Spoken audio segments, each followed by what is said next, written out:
बहुत सावधानी से कथा सुनिएगा और अपने चित्त में उतारिए। केवल एक रामचरितमानस में केवल एक बंदर ऐसा था, एक बानर ऐसा था जिसको राम जी लंका से, राम जी महाराज सारे बानरों को लेकर अयोध्या गए थे, बस केवल एक बानर ऐसा था जिसको राम जी लेकर नहीं गए थे।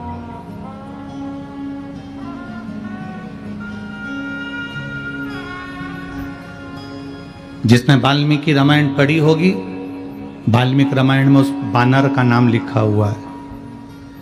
केवल एक बानर ऐसा था जिसको राम जी लंका से अयोध्या नहीं लेकर गए, अवध नहीं लेकर गए। केवल एक बानर। जामवंत को ले गए, विभीषण को ले गए, वहां जितने बानर थे, सुग्रीव, अंगद, हनुमान और जितने नल, नील और जितने जितने बानर थे, मेरे राम जी महाराज सबको अयोध्या लेकर गए थे। पर केवल एक बानर ऐसा था जिसको राम जी अयोध्या लेकर नहीं गए। वाल्मीकि रामायण में इसका वर्णन है। उस बानर का नाम था दुविध बानर। क्या नाम था उसका? दुविध। उस बानर का नाम था दुविध बानर।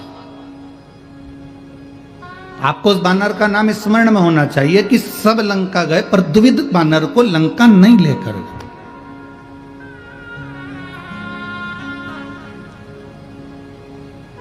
कारण क्या था? ऐसा दुविध बानर ने कर क्या दिया था कि राम जी उसको लंका लेकर नहीं गए? वो बानर करा क्या था? उस बानर ने हरकत क्या कर दी थी जो मेरे राम जी सारे बानरों को गले से लगाते हैं, सारे बानरों को हृदय से लगाते हैं, सारे बानरों को लेकर अवध तक जाते हैं, अयोध्या तक जाते हैं, पर दुविध बानर को लेकर लंका तक नहीं गए, लंका से अवध तक नहीं गए। कारण क्या है? कभी आप भी विचार करो। पूरे गांव के लोग, पूरे बनी के लोग, पूरे यवतमाल जिले के लोग, पूरे चंद्रपुर जिले के लोग बनी में शिव महापुराण की कथा में जा रहे हैं। आप कथा तक नहीं पहुंच पा रहे तो कभी विचार करा कि मैं इतना व्यस्त क्यों, मेरे को टाइम क्यों नहीं मिल रहा? मैं आखिर 7 दिन की कथा में एक दिन भी कथा के अंदर हाजिरी लगाने नहीं जा पाया। मैं एक दिन भी अपना घर छोड़कर कथा में नहीं जा सकी, मैं जरा सी मेहनत नहीं कर सकी कथा में जाने की। तो आखिर मैंने ऐसा कौन सा पाप कर्म कर दिया था? मैंने ऐसा क्या कर दिया कि अपने नगर में कथा हो रही है, अपने क्षेत्र में कथा हो रही है और मैं 2 कदम चलकर परमात्मा के द्वार तक नहीं जा पाई? दुनिया के लोग हरिद्वार जाते हैं, दुनिया के लोग गंगा सागर जाते हैं, दुनिया के लोग प्रयाग जाते हैं, दुनिया के लोग प्रयागराज का त्रिवेणी का स्नान करने जाते हैं, दुनिया के लोग कैलाश का दर्शन करने, महादेव का दर्शन करने के लिए सोमनाथ, केदारनाथ जाते हैं और मेरा 12 ज्योतिर्लिंग स्वयं बनी में आ गया और मैं अपना घर छोड़कर नहीं जा सकी। आखिर मेरा पाप कर्म कौन सा है? मेरे अंदर वो कौन सा पाप कर्म समाहित हो गया कि मैं परमात्मा के दरवाजे तक नहीं जा सकी, मैं भगवान की चौखट तक नहीं जा सकी, मैं भगवान के दरवाजे तक नहीं जा सकी, मैं परमात्मा की चौखट तक नहीं पहुंच सकी। मैं धन्यवाद दूंगा बनी के सभी कोयला व्यापारियों को और कोयले की खदान वालों को, जिन्होंने 7 दिन सुबह 6 बजे से रात्रि को 8 बजे तक कोयले की खदानों पे से कोयला भेजना पर रोक लगाकर उन्होंने कहा सब कथा सुनेंगे, सत्संग करेंगे। मैं धन्यवाद दूंगा।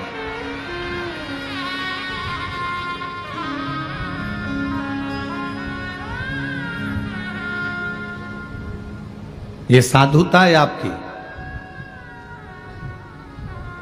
आपने भोलेनाथ जी के लिए समय निकाला है। जब तुमको जरूरत पड़ेगी ना, मेरा भोला बाबा समय निकालकर तुम्हारे दरवाजे पर खड़ा मिलेगा, ये निश्चित था।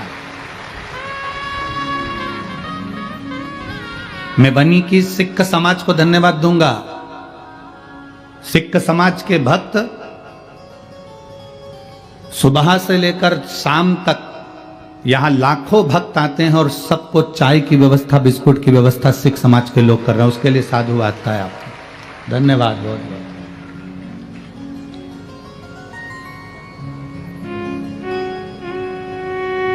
साधुवाद है आपको। अभी हम भटिंडा पंजाब गए थे, तो पंजाब में हमने क्या देखा, वहां एक अलग नजारा देखने को मिला हमको, अलग नजारा। वहां जितने सिख भाई पुलिस की नौकरी कर रहे थे, वो ड्यूटी के टाइम ड्यूटी करते थे, और ड्यूटी के पहले और ड्यूटी के बाद लोगों को कोई खिचड़ी, कोई हलवा, कोई चाय, आप लोगों के पास में कई बार आप लोगों ने वीडियो भी सोशल मीडिया पर और आस्था चैनल पर देखी हो, सेवा में लगे रहे।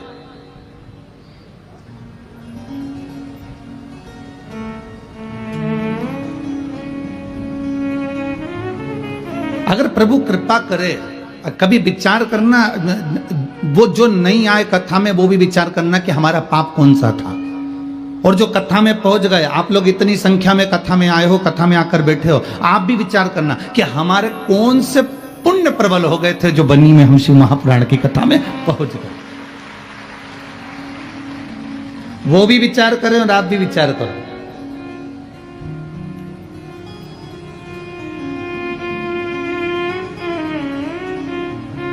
एक महिला बैठी है यहां,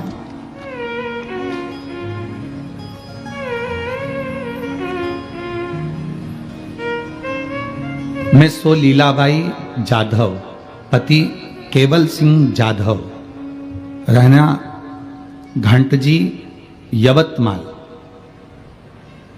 महाराष्ट्र। अब क्या नाम लिखा है इसमें आप लोग समझ गए होंगे, हैं? घाटजी यवतमाल, महाराष्ट्र। मेरा मोबाइल नंबर ये, कहीं बैठी हैं क्या? हाथ हिलाइएगा। बच्चा लाई है क्या साथ में?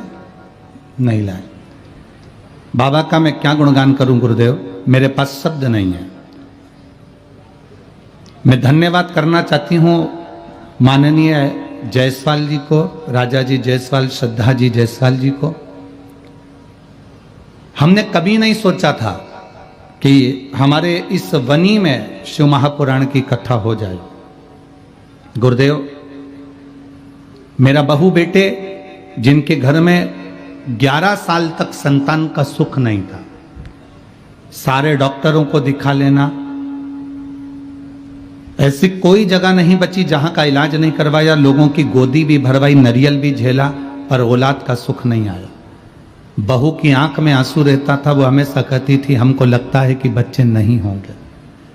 लोग अपशब्द कहते, जहां जाओ वहां लोग पूछते तुम्हारी बहू को संतान है क्या, और बहू से भी कहते तुम्हारे को औलाद नहीं हुई अभी तक, बड़ी दुखी रहते।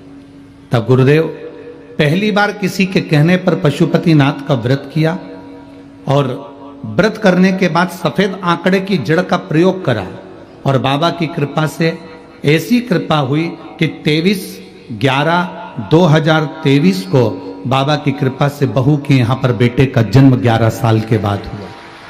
मैं बाबा को यहाँ धन्यवाद देने के लिए आई हूँ कि बाबा बंजर भूमि पर भी फल दे देता है, ये उसकी कृपा है। बैठिए बहन, बहुत बहुत साधुवाद। बच्चे का मैं फोटो लगा रही हूँ गुरुदेव, आप सब सोशल मीडिया के माध्यम से, आस्था चैनल, फेसबुक, यूट्यूब के माध्यम से आप सब उस बच्चे का फोटो भी देख रहे होंगे। शिव तत्व है। बैठिए बहन। शंभु ओघड़ी है, त्रिकालदर्शी है, कैलाशी है, अविनाशी है। कभी हम विचार करें कि हमारा पुण्य कौन सा प्रबल हुआ कि हम कथा तक पहुंच गए, और हमारा पाप कौन सा प्रबल हुआ कि अपने नजदीक में कथा होने के बाद भी हम वहां तक नहीं पहुंचे। कौन सा पाप है? और फिर निवेदन है महाराज, मत बुरे कर्म कर बंदे, वरना पछताएगा, भगवान की आंखों से तू बच नहीं पाएगा, तू बच नहीं पाएगा। अरे ओ अज्ञानी मत कर नादानी, अरे ओ अज्ञानी मत कर नादानी, तेरे कर्म का फल भी तू ही पाएगा, जैसा किया तूने तेरे आगे आएगा। मत बुरे कर्म कर बंदे वरना पछताएगा, भगवान की आंखों से तू बच नहीं पाएगा, तू बच नहीं पाएगा। अरे ओ अज्ञानी नादानी, अरे ओ अज्ञानी मत कर नादानी। कभी विचार करिए कि हमारा पुण्य कौन सा प्रबल हुआ जो हम यहाँ तक पहुँच गए। कभी विचार करिए कि हमारा पाप कौन सा ऐसा प्रबल हो गया कि हम कथा तक नहीं पहुँच पाए। कभी अपने भीतर ये विचार को उत्पन्न करिए, कभी अपने भीतर ये भाव उत्पन्न करिए कि हमारा पुण्य ऐसा कौन सा था जो हमको यहाँ तक लेकर आ गया।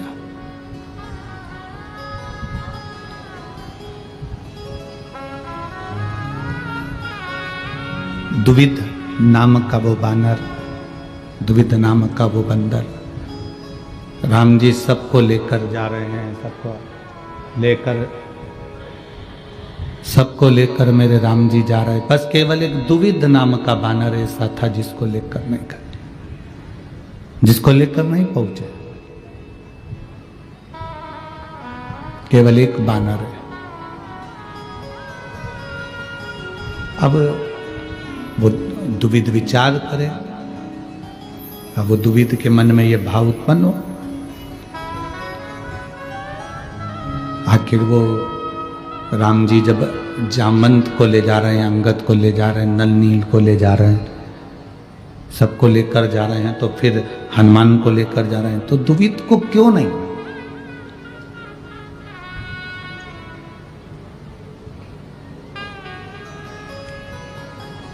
दुविध को किस लिए?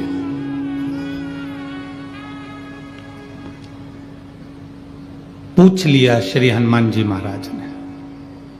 बहुत सावधानी से सुनना इस कथा को, आपको स्मरण में आएगा कि हम कथा तक क्यों नहीं पहुंच पाते, हम राम जी के साथ क्यों नहीं जुड़ पाते, हम भगवान के साथ क्यों नहीं जुड़ पा रहे, हम परमात्मा के साथ में क्यों नहीं जुड़ते।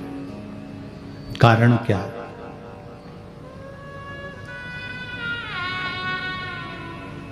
आप में कई लोग ऐसे होंगे जिन्होंने एक अनुभव किया होगा।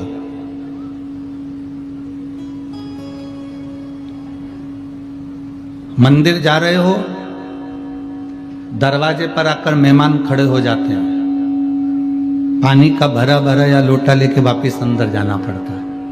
कभी किसी ने अनुभव किया होगा, कभी किसी के साथ में अनुभव हुआ होगा। कथा में जा रहे हो और जाते जाते ही तुम्हारा बस निकलने वाले थे, इतनी देर में कोई दरवाजे पर आकर खड़ा हो जाता है और तुम्हें वापस आना पड़ता है।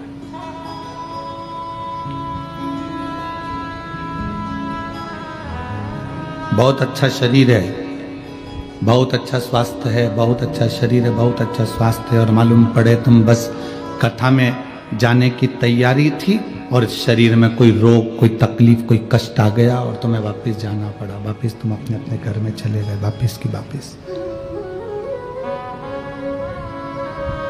अपने अपने घर की ओर चलते, पहुंच नहीं पाए, मंजिल तक जा ही नहीं पाए।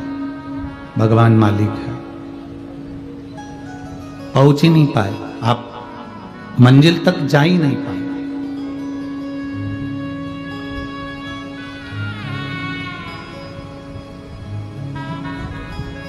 क्यों?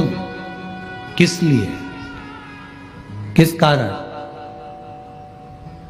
कभी विचार करा आपने?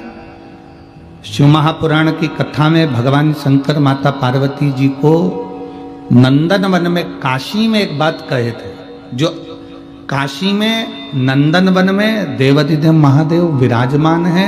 नंदनवन काशी में बैठे हुए हैं, माता पार्वती जी के करीब में बैठे हैं और थोड़ी देर बाद उन्होंने बात करने के बाद, चर्चा करने के बाद शंकर जी वहां से ओझल हो जाते। काशी में नंदनवन में विराजमान, काशी में बैठे।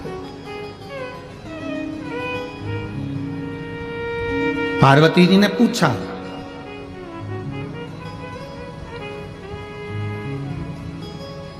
कौन से जन्म का पुण्य प्रबल होता है जो जीव आपके दरवाजे तक पहुंचता है? कौन से जन्म का पुण्य प्रबल होता है जो जीव आपके दरवाजे तक पहुंचता है? शिव महापुराण की कथा कहती है, भगवान देवाधिदेव महादेव माता पार्वती जी से कहते हैं, पार्वती जी मैं एक जन्म की बात नहीं करता, 84 लाख योनियां जो मानव के शरीर को मिली है, और उस मानव के शरीर में जीव जन्म लेने के बाद शिवालय के दरवाजे पर, चौखट पर, उसके आसपास एक जन्म नहीं 71 जन्म भ्रमण करता है, तब जाकर मनुष्य शंकर के शिवालय तक मनुष्य देह धारण कर कर पहुंच पाता है। एक जन्म की बात नहीं है, यहां पर 71 जन्म निकल गए। 84 लाख योनियों में से 71 योनियां, 71 जन्म ऐसे होते हैं जिन 71 जन्म में हम शिव के करीब में रहते हैं, भगवान के नजदीक रहते हैं, भगवान के करीब में।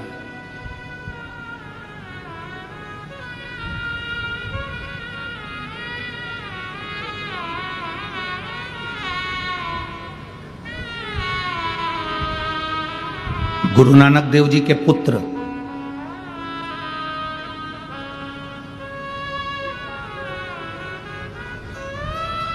गुरु नानक देव जी के बेटे ने भी एक बार गुरु नानक देव जी से कहा था, सत्संग में मन लगना और नहीं लगना, इन दोनों में अंतर क्या है?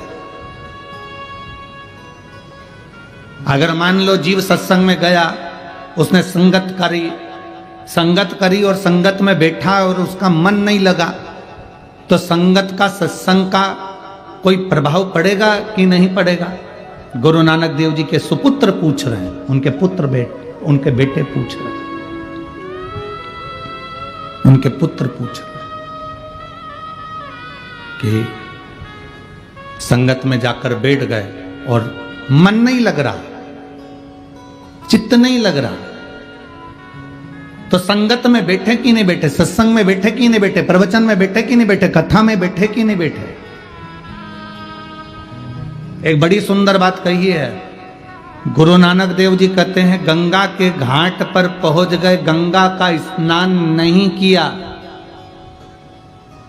कोई बात नहीं, गंगा के घाट तक तो पहुंच गए, और गंगा के घाट की रेत तुम्हारे शरीर से लग गई तो भी तुम्हारा कल्याण निश्चित ही है। गुरु नानक देव जी ने अपने सुपुत्र से कहा कि तुम कहते हो संगत में जाकर बैठ गए, सत्संग में जाकर बैठ गए, कथा में जाकर बैठ गए, मन नहीं लगा, तो फल मिलेगा कि नहीं मिलेगा? तो गुरु नानक देव जी ने कहा कि एक मटके को, एक हंडे को, एक घड़े को नल के नीचे सीधा लगा दो, चाहे उल्टा लगा दो। सीधा लगाओगे तो उसमें पानी भरा जाएगा, और उल्टा लगाओगे तो वो घड़ा भले पानी नहीं भराएगा पर ठंडा तो बना ही रहेगा। सत्संग में जाने वाला व्यक्ति ठंडा तो बना ही रहता है, संगत में बैठने वाला व्यक्ति ठंडा तो बना ही रहता है।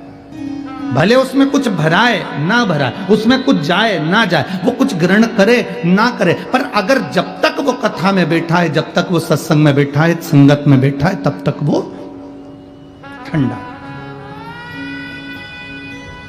तुम खुद अंदाजा लगा कर देखो, 1 बजे से 4 बजे तक कथा होती है, 1 बजे से 4 बजे के भीतर तुम अगर अपने घर पर होते तो कितना झूठ बोल रहे होते? बोलो, ईमानदारी की बोलो, मोबाइल पे।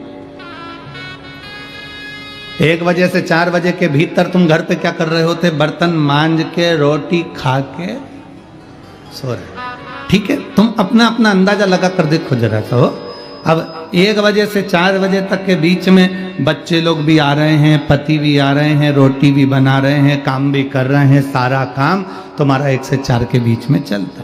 चलता कि नहीं चलता? बोलो, जम के बोलो जरा। उस बीच में तुम कितना झूठ भी बोल लेते, उस बीच में तुम किसी से झगड़ा भी कर लेते, उस बीच में तुम सास बहू की आपस में तकरार भी हो जाती, उस बीच में तुम पति पत्नी का भी झगड़ा हो जाता, उस बीच में तुम बच्चों को भी ठोक देते, उस बीच में तुम कुछ आड़ा टेढ़ा बोल देते, उस बीच में तुम गाली भी बक देते, उस बीच में तुम आड़ा टेढ़ा कह भी देते। अब तुम 1 बजे से 4 बजे के भीतर की बात कही, अब तुम 1 घंटे पहले 2 घंटे पहले निकले और 2 घंटे बाद अपने घर पर पहुंचे, तो 3 घंटे की तो कथा इधर और 3 2 5, 5 और 2, ये 7 घंटे का अंदाजा लगा कर देखना। तुम जब कथा के लिए निकले हो तब से तुम कथा का स्मरण कर रहे हो। मैं जाऊंगी, आगे बैठूंगी, पास में रास्ता मिल जाएगा, वहां पहुंच जाऊंगी, और साथ में पानी की बोतल रख ली है और टॉफियां रख ली है, और मन में आया थोड़ी सी टॉफी ज्यादा रह जा रही हूँ, सब आसपास वाली को बांट दूंगी, थोड़े से पानी की बोतल ज्यादा रख ली, सबको बांट दूंगी। मतलब तुम धर्म ही धर्म सोच रहे हो, तुम पुण्य पुण्य सोच रहे हो, अच्छा ही अच्छा सोच रहे हो, और अच्छा सोचते सोचते तुम आ गए, अच्छा सोचते सोचते तुमने कथा सुनना चालू कर दी, अच्छा सोचते सोचते तुम वापिस अपने अपने घर को चल दिए। अब पुण्य ही पुण्य तुम्हारे भीतर चल रहा है। अब इस बीच में ना तुमने निंदा करी, इस बीच में ना तुमने चुगली करी, इस बीच में ना तुमने गाली दी, इस बीच में ना तुमने अपशब्द करा। अब भले तुमने कथा सुनी नी सुनी, कथा तुम्हारे अंदर भराई नी भराई, पर कथा में जाकर बैठ गए तो कम से कम उतनी देर ठंडे तो बने रहे, मटके जैसे शीतल तो बने रहे।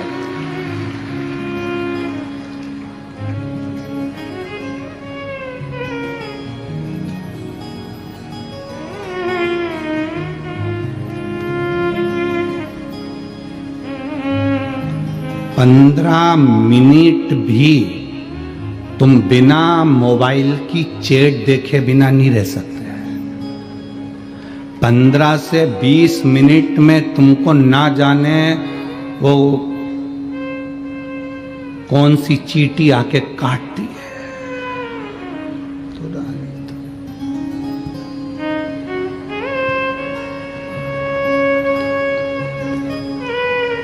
हर 15 से 20 मिनट में तुम मोबाइल देखते हो, हर 15 से 20 मिनट में तुम अपना मोबाइल उठा ही लेते हो। किसका कॉल आया, किसका मिस कॉल आया, किसका व्हाट्सएप पे मैसेज आया, कौन सा इंस्टाग्राम पर क्या डाला, फेसबुक यूट्यूब पर क्या हुआ है, सब देखा गया ना।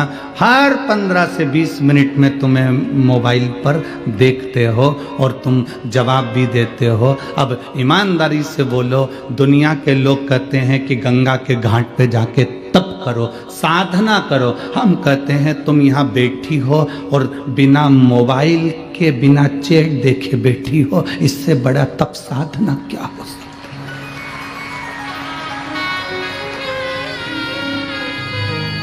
ये बड़ी तप साधना क्या होगी?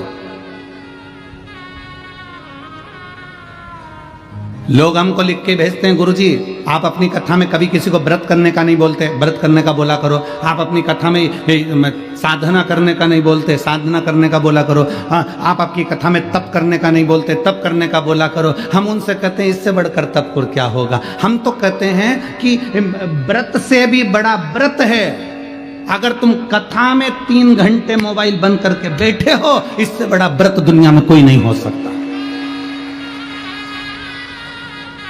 नहीं तो कई तो कथा में भी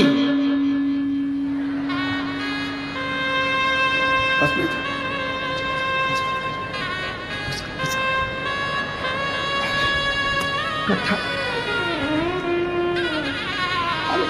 इससे बड़ा तप और क्या होगा, इससे बड़ी साधना और क्या होगी?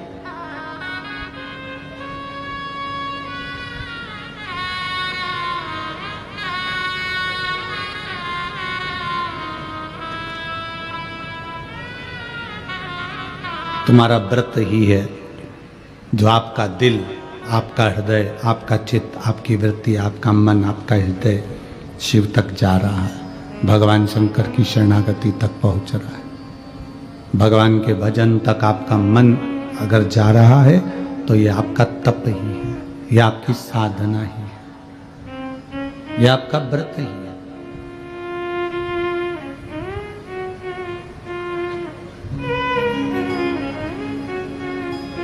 एक बानर जिसका नाम है दुविध, बानर।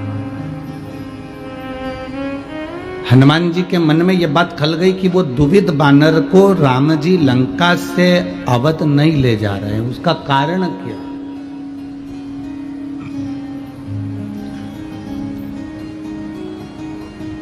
तीन व्रत होते हैं, तीन व्रत सर्वश्रेष्ठ माने गए हैं। पहला व्रत जिसमें आप कुछ मत खाओ, जैसे आप लोग करते हो, फलाहार खाते हो, फल खाते हो, कुछ नहीं खाते। ये भी व्रत है।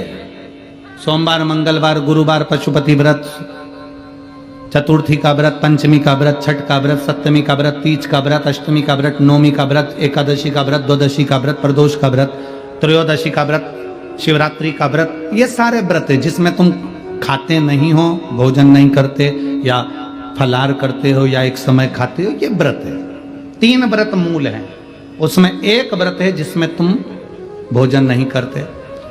दूसरा व्रत, जिस व्रत में आप किसी प्यासे को पानी पिला रहे हो, भूखे को भोजन करा रहे हो, किसी की जिंदगी में कष्ट चल रहा है और उसके कष्ट को समाप्त करने का प्रयास कर रहे हो, यह भी दूसरे नंबर का व्रत है। यह भी व्रत है। और तीसरे नंबर का व्रत, तीसरे नंबर का व्रत है किसी के चेहरे पर आपके कारण स्माइल आ जाए, प्रसन्नता आ जाए। आपके कारण किसी के चेहरे पर प्रसन्नता दिखे तो समझ लो ये भी व्रत है। जरूरी नहीं कि भूखे रहोगे तो व्रत कहलाएगा, जरूरी नहीं कि कुछ नहीं खाओगे तो व्रत कहलाएगा। व्रत की मूलता यह कहती है कि आप किसी के चेहरे पर प्रसन्नता ला दिए, वो भी व्रत है। आप किसी की दवाई का खर्चा उठा लिए, वो भी व्रत है। आप किसी पढ़ने वाले बच्चे के पास में पैसा नहीं, आपने उसका खर्चा उठा लिया, वो भी व्रत है, वो भी व्रत है।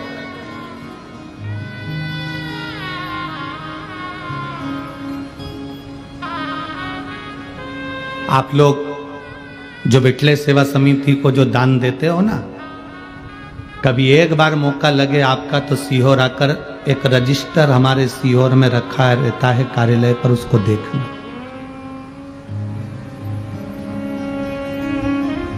उस रजिस्टर में जो बच्चे पढ़ने वाले होशियार रहते हैं और उनके माँ बाप के पास में पढ़ने का, पढ़ाई कराने का पैसा नहीं रहता, तो उनके स्कूल की फीस, महाराष्ट्र के भी कम से कम 35 से 40 बच्चे हैं, ऐसे हर प्रदेश के थोड़े थोड़े बच्चे लिए हैं। महाराष्ट्र के भी 35 से 40 बच्चे हैं जिनकी फीस विठले सेवा समिति आप जो दान करते हो उससे जमा करती है। जो बच्चे पढ़ने में होशियार हैं, पैसा नहीं उनके पास में,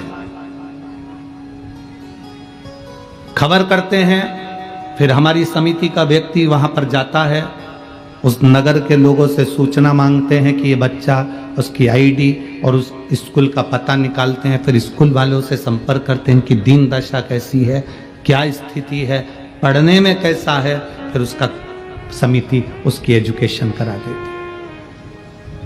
आप केवल दान ये सोचकर नहीं करते कि हमने मंदिर का दान किया, गौशाला का दान किया, हमने इसका नहीं, आपके दान का एक अंश कोई अगर पढ़ रहा है, कोई विद्या अध्ययन कर रहा है, उसमें भी लग रहा है।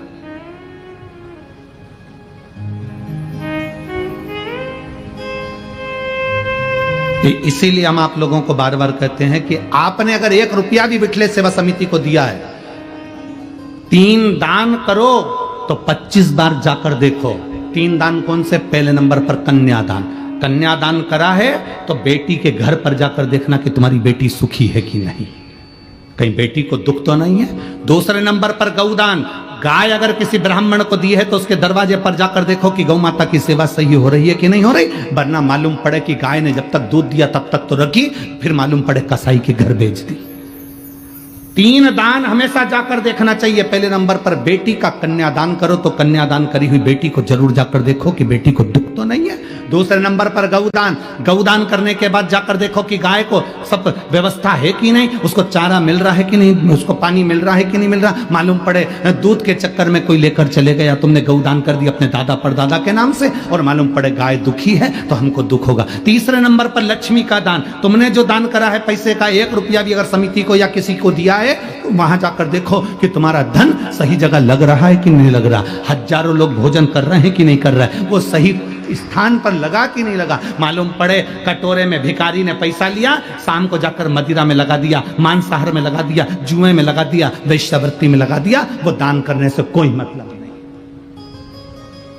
उस दान का कोई मतलब नहीं। बेटी का दान करो तो 50 बार पहले जाकर देखो बेटी सुखी है कि नहीं। गौ का दान करो तो गौ माता को जाकर देखो गौ माता सुखी है कि नहीं।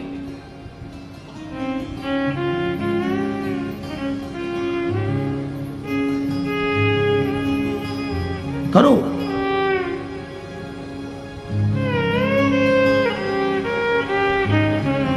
भजन करो, स्मरण करो, श्री शिवाय नमस्तुभ्यम जपो, या 1 लोटा जल महादेव को चढ़ाओ। यह मत देखना कि दुनिया को अच्छा लगा कि नहीं लगा, दुनिया ने क्या कहा उससे मतलब मत रखना। जल चढ़ाओ तो ये देखना कि अपने दिल को सुकून मिल रहा है कि नहीं मिल रहा, अपने आप में हमको अच्छा लग रहा है कि नहीं लग रहा। मैं कथा में बैठी हूँ, कथा सुन रही हूँ, मेरे दिल को अच्छा लग रहा है कि नहीं लग रहा। आग लगे बस्ती में अपन रहो, अपने को अच्छा लग रहा है कि नहीं लग रहा वो सोचो। हम क्या सोचते हैं, सबसे पहले तैयार होकर आते हैं तो पूछते हैं मैं कैसी लग रही, और कहीं का कह दे ऐसी लग रही जैसे हरी घास में भैंस चल रही, तो कितना बुरा लगेगा। हमें नहीं पूछना कि हम कैसे लग रहे हैं, अपने को अच्छा लग रहा है ना, मैंने जो वस्त्र पहना मुझे अच्छा लग रहा है ना, मैंने जो धारण करा मुझे अच्छा लग रहा है ना। दुनिया की आदत होती है, जीन्स पहनोगे कोई नहीं टोकेगा, फटी हुई जीन्स पहनोगे, अरे बोलते जाओ जम के, कोई नहीं ठोकेगा, क्योंकि उनको मालूम है फैशन है। टी शर्ट पहनोगे कोई नहीं टोकेगा, वो क्या बोलते हैं इतना कट वाला आधा बरमुंडा चड्डा पहनोगे कोई नहीं टोकेगा।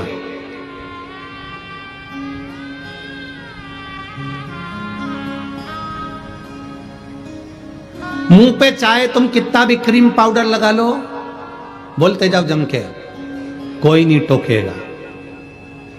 शॉपिंग मॉल में कितना घूम लो कोई नहीं टोकेगा, पर एक दिन अगर तुमने धोती और कुर्ता और सिर पे चंदन गले में रुद्राक्ष पहन लिया तो टोकेंगे, टोकेंगे।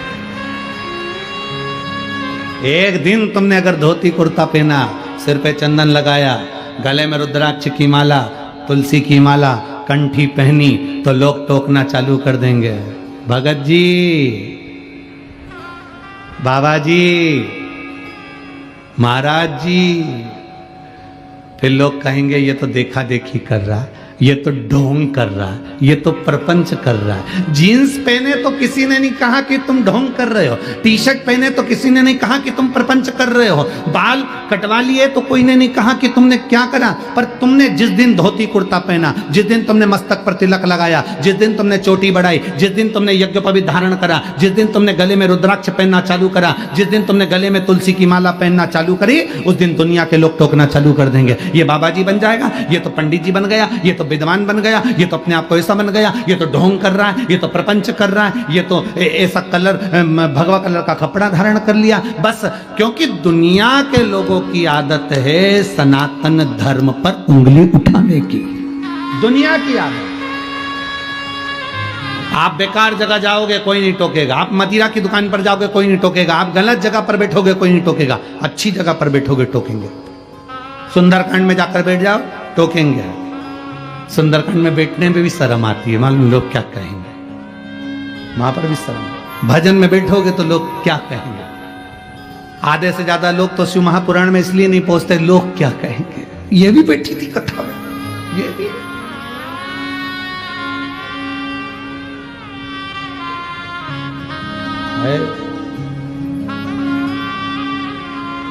अरे भजन करो भरी जवानी में, बुढ़ापा किसने देखा है। उसका स्मरण आपकी चित्त वृत्ति में रहना चाहिए, उसका स्मरण आपके मन में रहना चाहिए।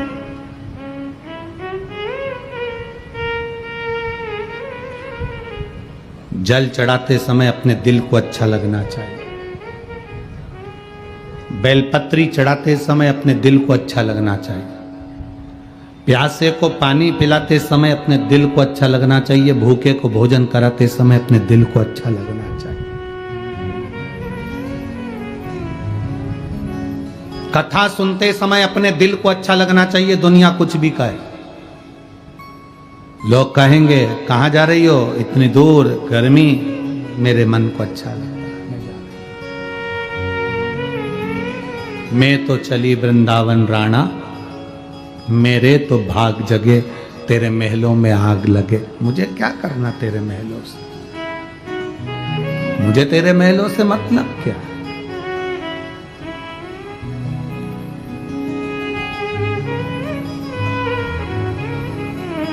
वो कहते ना,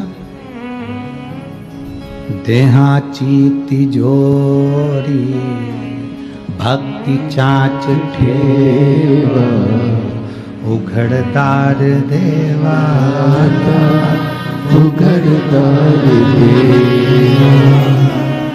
देहाची तिजोरी भक्ति चाच ठेवा, उघड़दार देवा, उघड़दार देवा। उघड़दार देवा आता, उघड़दार देवा। ये तिजोरी के अंदर भक्ति रूपी रतन जो भरा पड़ा है, उसको हमारे भीतर के भजन को, हमारे भीतर के स्मरण को हम रखें।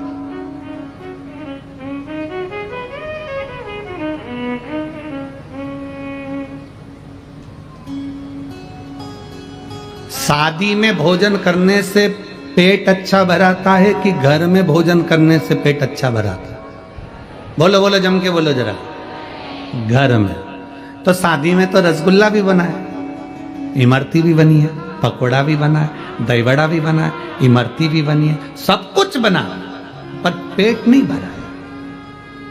10 दिन तुम शादी का भोजन कर लो, 11वें दिन तुमको घर की रोटी की याद आएगी, भले बिना घी की, भले बिना घी की।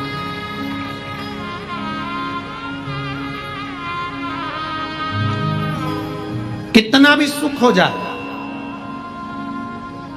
घर के भोजन की याद आती है। बस उतना स्मरण अपनी बुद्धि में रखना। घर के भोजन की जैसे याद आती है घर की रोटी की याद, क्यों? क्योंकि ये शादी के भोजन से पेट नहीं भराने वाला। शादी के भोजन से केवल पेट भरा सकता है, पर आत्मा नहीं भराएगी, मन नहीं भराएगा।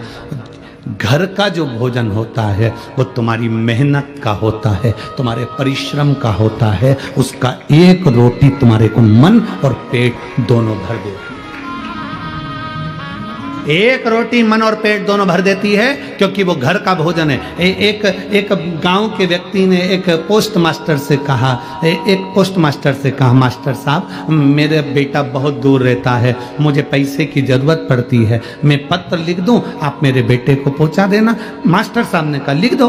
बेटे को पत्र लिखा, उस पत्र में गांव के व्यक्ति ने लिख दिया, बेटा मुझे हर महीना 10 रुपया भेज दिया कर, मेरा गुजारे के पैसे नहीं है। अब 10 रुपए भेज दिया कर। मास्टर साहब को पत्र दिया कि इसको मेरे बेटे तक पहुंचा देना। मास्टर साहब ने सोचा, पोस्ट मास्टर ने सोचा 10 रुपए लिखे हैं, इसमें एक 0 बढ़ा देता हूं, और पोस्ट मास्टर ने उसमें एक 0 बढ़ा दी। अब कितने रुपए हो गए? 100 रुपए। पोस्ट मास्टर क्या करता? बेटा 100 रुपए भेजता, 90 रुपए पोस्ट मास्टर रख लेता, 10 रुपए उस बुजुर्ग व्यक्ति को दे देता। 90 रुपए प्राप्त होने लगे। धीरे धीरे समय निकला, 1 साल बाद पोस्ट मास्टर ने कहा अब 10 रुपए में क्या होता है काका जी, 20 रुपए तो लिखो। काका जी ने कहा बिल्कुल सही कह रहे हो, 10 रुपए में मेरा गुजारा नहीं होता, 20 रुपए लिख दिए। पोस्ट मास्टर ने क्या करा, जम के बोलो, 1 जीरो बढ़ा दी, कितना हो गया, 200। बेटा 200 रुपए भेजता, 180 रुपए पोस्ट मास्टर निकालता, 20 रुपए गांव के व्यक्ति को। पैसे का ढेर लगने लगा। पुरानी बात थी, उस समय पर 10 रुपए और 20 रुपए बहुत बड़ी कीमत होती थी, बहुत बड़ी कीमत होती थी। पैसा बढ़ता गया बढ़ता गया बढ़ता गया। वो व्यक्ति को 20 रुपए मिलते थे और पोस्ट मास्टर को, जम के बोलो, 180। उस समय पर 180 मतलब ये जानकर चलना आज के समय का 1,00,000 सवा लाख रुपया, उस समय का ये स्थिति थी। पैसा बढ़ता गया।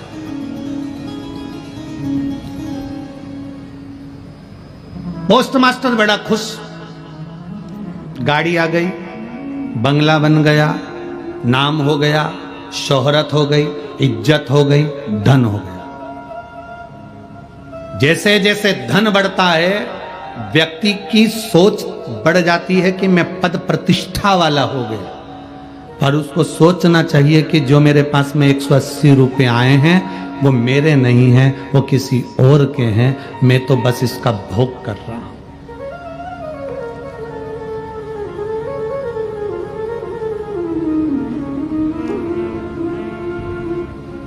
खाओ उतना जितना पचा सकते हो और कमाओ उतना जितना भोग कर सकते हो। ज्यादा खाओगे अपाच्य हो जाएगा, ज्यादा कमाओगे तो दुनिया की दृष्टि में आ जाएगा। खाओ उतना जितना पचा सकते हो, कमाओ उतना जितना भोग कर सकते हो। मास्टर साहब बढ़ते गए बढ़ते गए बढ़ते गए बढ़ते गए, गाड़ी भी बड़ी, बंगला भी बड़ा, सुख भी बड़ा, पर समय ऐसा आ गया कि घर में जो सदस्य रहते थे धीरे धीरे सब बीमार पड़ने लगे, रोग ग्रसित हो गए। रोग ग्रसित।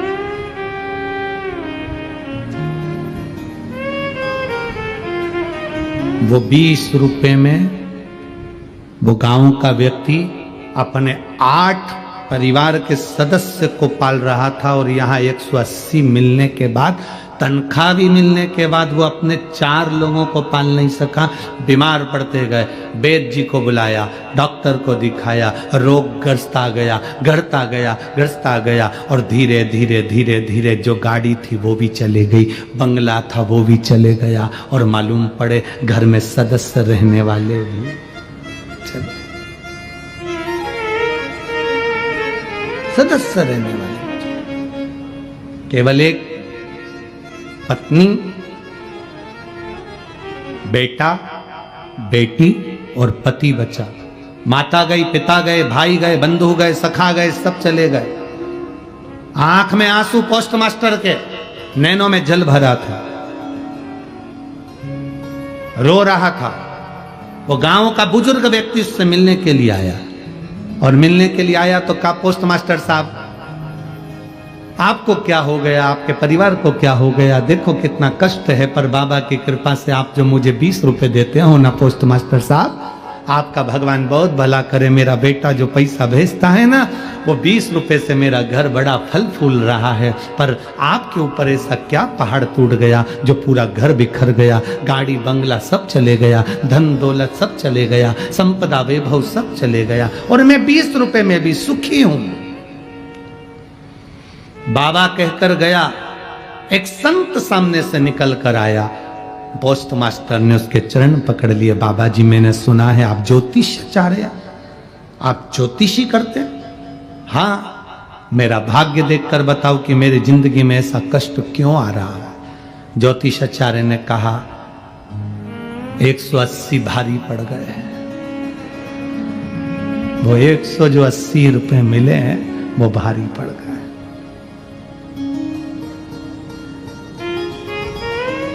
मत दे तू इसको 180, पर उसके बेटे के पास खबर पहुंचा दे तेरे 180 रुपए मैंने भोग करे, 20 रुपए तेरे पिता को दिए, अगर वो बेटा तुझे माफ कर देगा तो समझ ले कि तू वापिस स्वस्थ हो जाए, वापिस स्वस्थ। हम फिर कहेंगे, मत बुरे कर्म कर बंदे वरना पछताएगा, भगवान की आंखों से तू बच नहीं पाएगा, तू बच नहीं पाएगा। अरे ओ अज्ञानी मत करना नादानी, अरे ओ अज्ञानी मत करना नादानी, तेरे कर्म का फल भी तू ही पाएगा, जैसा किया तूने तेरे आगे आएगा। मत बुरे कर्म कर बंदे वरना पछताएगा, भगवान की आंखों से तू बच नहीं पाएगा, तू बच नहीं पाएगा। बहुत धन हो गया तुम्हारे पास में, बहुत वैभव हो गया तुम्हारे पास में, बहुत गाड़ियां हो गई तुम्हारे पास में, लोग तुमको भैया जी कहने लगे, आदर करने लगे, सम्मान करने लगे, तुम्हें सलाम ठोकने लगे, तो तुम ये मत सोचना कि तुम बहुत ऊंचे हो गए। शिव महापुराण की कथा कहती है, जो बहुत उन्नति पर हो जाता है, बहुत ऊपर पहुंच जाता है, उसको झुककर चलना सीख लेना चाहिए, तो जिंदगी में आगे बढ़ जाता है।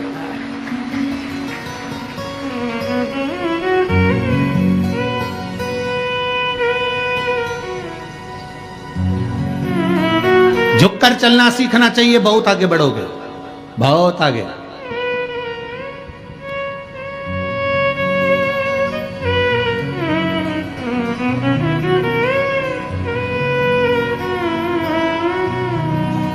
इस व्यासपीठ से मैं धन्यवाद दूंगा माननीय प्रधानमंत्री मोदी जी को, साधुता है उनको।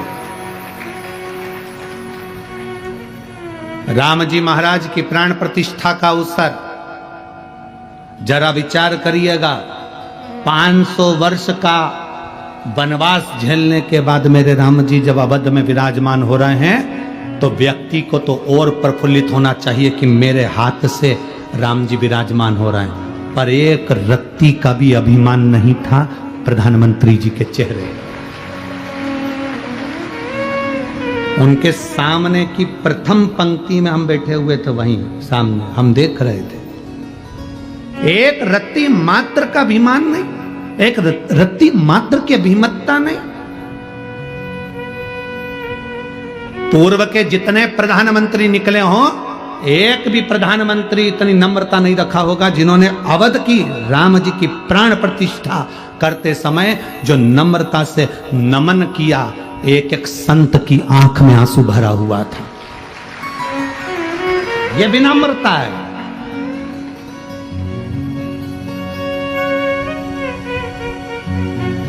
और बहुत जरूरी है, अगर आप व्यक्ति, अगर कोई सेलिब्रिटी है ना, व्यक्ति बहुत आगे बढ़ा हुआ है ना, व्यक्ति को लोग बहुत मानते हैं ना, तो उसमें नम्रता होना जरूरी है। अगर किसी सेलिब्रिटी में, किसी मानने वाले व्यक्ति को जिसमें बहुत गौरव है, बहुत प्रतिष्ठा है, बहुत वैभव है, उसमें अगर नम्रता नहीं है तो वो शून्य के बराबर है, जीरो के बराबर है। धन्यवाद दूंगा मैं माननीय प्रधानमंत्री नरेंद्र जी मोदी जी को, बहुत बहुत साधुवाद। आपकी विनम्रता, आपकी नम्रता और आपके निर्णय, ये भारत सनातन धर्म की ओर बढ़ रहा है और एक दिन विश्व गुरु भी होकर रहेगा वापिस, ये पक्का। ये भारत वापिस विश्व गुरु होकर रहेगा वापिस, क्योंकि आपकी नम्रता, आपकी विनम्रता और आपका समर्पण इस राष्ट्र के प्रति है।